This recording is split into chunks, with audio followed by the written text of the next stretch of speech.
We have to talk about Cuomo some more. I know. We've been spending some time on it, and it's a little bit frustrating because it seems like it's a big dog pile going on against the guy. I'm not a fan of the man, but we still have to talk about it. He had a press release. We had a number of accusers come out about sexual harassment. Number one was earlier the week, then number two. Then yesterday we had number three. And so now when you have three, you got to respond to it. And Andrew Cuomo did that today. Had a press release, had a press conference. We got a couple clips that we're going to go through here. And we'll see where this continues to go. He's kind of doubling down on the I didn't do anything wrong, kind of pulling the Governor Northrup was his name. The governor, I think, out of, what was it, Virginia, West Virginia, who did the blackface thing, and everybody was calling for his resignation. And then he just said, no, I'm not going anywhere. Sorry. Do what you want. They didn't do anything. So he's still in office, and it sounds like Cuomo is pulling that card, and I really can't fault him for it yet. Okay, my opinion is subject to change based on new evidence. Okay, if he pulls the Anthony Weiner and sends some of those pictures to somebody else, the whole ball game has changed a little bit, and we're going to modify our opinion. So I'm reserving that right. That being said, let's go into the story. Cuomo chokes up as he apologizes over the sexual harassment claims, but he insists he didn't touch anyone, which is not accurate because there are pictures of it. Vows to, quote, fully cooperate with Attorney General's investigation and says he will not resign. He held his first press briefing. So this comes from over the Daily Mail. They do these great little summaries.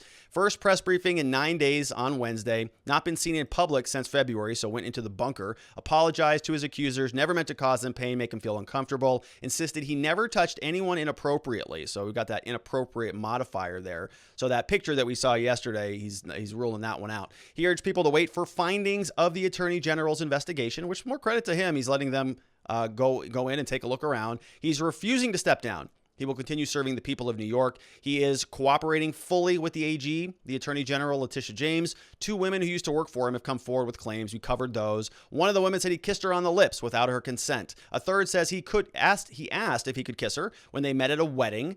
Asked for permission. On Cuomo on Wednesday said that like his father, the late Governor Mario Cuomo, that he greets people affectionately. He said that he would change that now because sensibilities have changed. Of course, all that, it was written by Jennifer Smith over at thedailymail.com. So we've already gone through Sausagegate. We've already talked about a lot of this stuff. Now let's hear from the man himself, because he has been pretty quiet lately based on this just sort of never-ending drip of media anger going his direction. So here is Cuomo today. I do not believe I have ever done anything in my public career that I am ashamed of. Okay, so never. He's been in office for a long time. And, that's a little bit of a red flag for me. I mean, that's like, I'm not a psychologist or a psychiatrist, but I read a book about that. I think that's called like narcissism, or one of those categories, where everything that you do is right no matter what. Nobody can say anything wrong about that. You would like to see a little bit of humility out of your politicians, but we didn't get that out of Trump either. So yeah, I think it's just kind of part of the job, right? Nobody ever accepts responsibility for anything, largely. They just resign and they give a little bit of a public statement. I'm sorry, I was trying to serve the people. I'll do better next time. Okay, they resign and they move on and they come back into the public light, further down the road. But here he is. I didn't do anything wrong. Okay, well, all right, here's another one. He says he's going to fully cooperate with the review. I want to address the recent allegations that have been made against me. As you probably know, the Attorney General is doing an independent review, and I will fully cooperate with that review. Now, the lawyers say I shouldn't say anything when you have a pending review until that review is over. Good advice. I understand that. I'm a lawyer too. But I want New Yorkers to hear from me directly on this. First, I fully support a woman's right to come forward. And I think it should be encouraged in every way. I now understand that I acted in a way that made people feel uncomfortable. It was unintentional, and I truly and deeply apologize for it. I feel awful about it, and frankly, I am embarrassed by it. And that's not easy to say, but that's the truth. What do you think about that? Pretty good performance there from Governor Cuomo. Pretty good. You know, I tend not to want to dunk on people when they're being sincere, but you know, I can't. I don't buy it personally. It's nice, looks good, very politically well done. I think it was a nice statement. You heard a little bit of a crackle in his voice, a little bit of a little bit of tears and things like that. But you know, we just heard him say I didn't do anything wrong. So I've never done anything wrong in my entire life as a political person, including sending a bunch of people back to nursing homes when they had COVID and killing like 10,000, 11,000 people. Like, you don't want to talk about that even a little bit. And so you just recognize that this personality type, in my opinion, is somebody who is very, very sure of themselves. And they know that there's very little repercussions to them. And they are in positions of power where they live, and they sort of suck that up, and it becomes a part of their personality. And he knew that he was making people uncomfortable. He's not a dumb person. He knows, he's been around a lot of other people. I think he knows exactly what he's doing, but he got caught. You know, he probably thought that he had cover for the rest of his life because he was a powerful Democrat, and that just changed. And so now he's got to come out and sort of beg for forgiveness in front of the cameras. Did a very nice job. I think that's going to play very well in New York. A lot of people will watch that and they'll say, yeah, you know, he's a pretty serious guy. He seems remorseful. So let's reelect him again for another 100 years. All right. So let's go to another clip. Here is Cuomo again saying that he never touched anybody. I think this is this clip. But this is what I want you to know, and I want you to know this from me directly. I never touched anyone inappropriately. I never touched anyone inappropriately. I never knew at the time that I was making anyone feel uncomfortable. I never knew at the time I was making anyone feel uncomfortable. And I certainly never ever meant to offend anyone or hurt anyone or cause anyone any pain. That is the last thing I would ever want to do.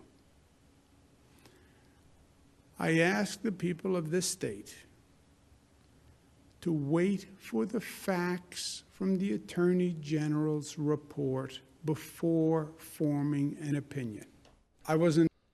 I actually think that's fair. I mean, honestly, I do think that's fair. He's being accused of some pretty heinous stuff. Largely to this point in time, we have not seen much evidence about it. I have no love for Governor Cuomo, but I think he's right here. There's been some allegations that he said and did some inappropriate things at parties that are inappropriate, but do they reach the level of an attorney general investigation and criminal charges and sexual assault or anything like that? Not really, in my opinion. You know, it's stuff that I think is, unless there's more evidence out there, I think you can chalk this up to somebody who is an inappropriate man, probably shouldn't be a governor, probably shouldn't be in a position of power based on his willingness to sort of use his position to prey on women, right? We don't want people like that in our government. I think it's probably full of them. He just got caught. He's just under the scope of the media right now.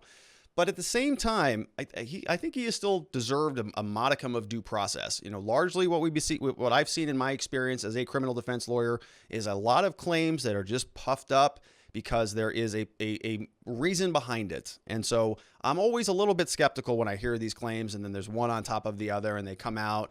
And, you know, they're not getting particularly worse. I mean, the last one that we saw yesterday, the wedding photo, he asked for permission. You know, he put his hands on her face, not comfortable, makes me uncomfortable to look at it. I can't even believe that I'm sort of defending the guy on this thing. And, you know, totally inappropriate. I would never do it or encourage my son to do it or my daughter to act that way. But he also asked for permission. So, you know, we got to be a little bit society is just so quick to dunk on people, especially if they're on the other political side of the aisle from you. I'm just trying not to do that here. I think that what we're seeing is a dog pile from the media. We've seen a lot of other individuals, a lot of other politicians, also Democrats, who've escaped liability for a long period of time. I played, I think, 7 or 8 pictures yesterday on the show where Joe Biden is kissing everybody, hugging everybody, doing all of that. And so if Cuomo is going to be held to that standard, also apply it to the other politicians that you think are, beyond reproach. Joe Biden did a lot of this same stuff, but he just got ignored. Why is that? Because there's a double standard. One's useful to the media narrative. The other one's not so useful. And I'm all about standards. So if they want to set that standard, then they should apply it equally across the board. I think we have one more clip. Let's take a look at this one. I wasn't elected by politicians. I was elected by the people of the state of New York. I'm not going to resign.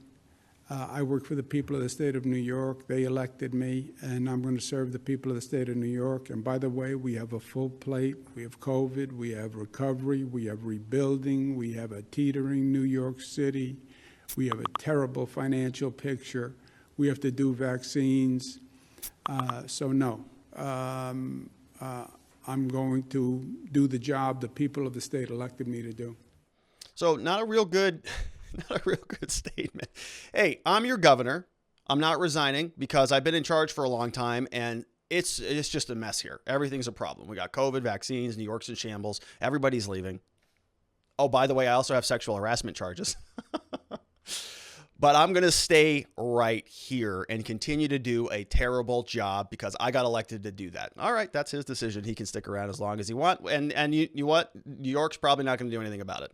He'll probably sit tight, wait for this all to blow over, run again, get elected again. Can he run again? I don't know. Well, his accusers are now speaking out. So according to Jeremy Vielkind, the attorney for Charlotte Bennett, who has accused New York Governor Andrew Cuomo of sexual harassment, said this about his apology. Attorney Debra Katz, representing Charlotte Bennett, released a statement following the press conference. Quote, "The governor's press conference was full of falsehoods, inaccurate information, and New Yorkers deserve better. The governor repeatedly said he never touched anyone inappropriately. Ms. Ruck's story makes clear that's not accurate. The governor repeatedly said he had no idea he made anyone uncomfortable. My client, Charlotte Bennett, reported his sexually harassing behavior immediately to his chief of staff and his chief counsel. Yeah, but then she continued to work for him in a different department that was a promotion, executive assistant over to the health advisor for something. So stuck around. So if it was so egregious, why'd she stick around? We are confident that they made him aware of her complaint, and we fully expect that the AG's investigation will demonstrate that the officials failed to act on Ms. Bennett's serious allegations to ensure that corrective measures were taken in violation of their legal requirements. Well, yeah, I mean, that's a whole separate issue, right? Is that a crime? Is that a civil action? Or did they actually do something that was corrective by moving her into a different department? We don't know. Further, as reports are emerging of other staff resigning from the office in the wake of his scandals, the people charged with helping him execute the duties of his office are once again bearing the consequences of his actions. If they know anything or have experienced this themselves, we call on them to come forward. Yep, everyone's going to come forward and report this misconduct. We have another statement from another woman who is also one of his alleged accusers. We have turmoil in Albany began last week. Lindsay Boylan is the other one, who worked in the Cuomo administration from 2015 to 2018. She published an essay. So again, from 2015 to 2018, presumably this happened when on a one-on-one meeting in 2018, and it's coming out 3 years later. All right, so it's 3 years. She published an essay detailing the series of disturbing interactions with Cuomo, including an instance when she said the governor suggested they play strip poker. Ms. Boylan also said the governor gave her an unsolicited kiss on the lips following a one-on-one meeting with him in Manhattan. As I got up to leave and walked toward the open door, he stepped in front of me and kissed me on the lips. I was in shock, but I kept walking. The office resoundingly denied Ms. Boylan's claims. On Wednesday, she too appeared to reject the governor's extended apology, questioning his failure to recognize that his actions towards women were inherently inappropriate no matter his intent. She said here today, "How can New Yorkers trust you, Governor Cuomo, to lead our state if you don't know when you've been inappropriate with your own staff?" Okay, well, Ms. Boylan, didn't you stay there? I mean, is that wrong? Did we read that incorrectly in the other stories? You stayed there after all of this, egregious, inappropriate sexual harassment. And I know what everybody's going to say. Well, she couldn't go anywhere. He's a powerful man. He's going to do all of these things. Well, that's what the remedy is. You got to pursue the remedy. if she talked to the chief of staff and the chief counsel, and they proposed a remedy to her, and she said, yeah, I'll move. Yeah, I'll take a raise. I was an executive assistant, and I'm going to go over here and be a health advisor. That was the remedy. They met. They had a conversation about it. They rectified it. So why is she out now in 2021 with a new report, a new essay, a new detail, everything? Book, blog, go on Twitter. She got 1.1 thousand hearts, 323 comments. This is the big debut. And now there's other people who are just following in the same footsteps. And it's just this dog pile on Cuomo.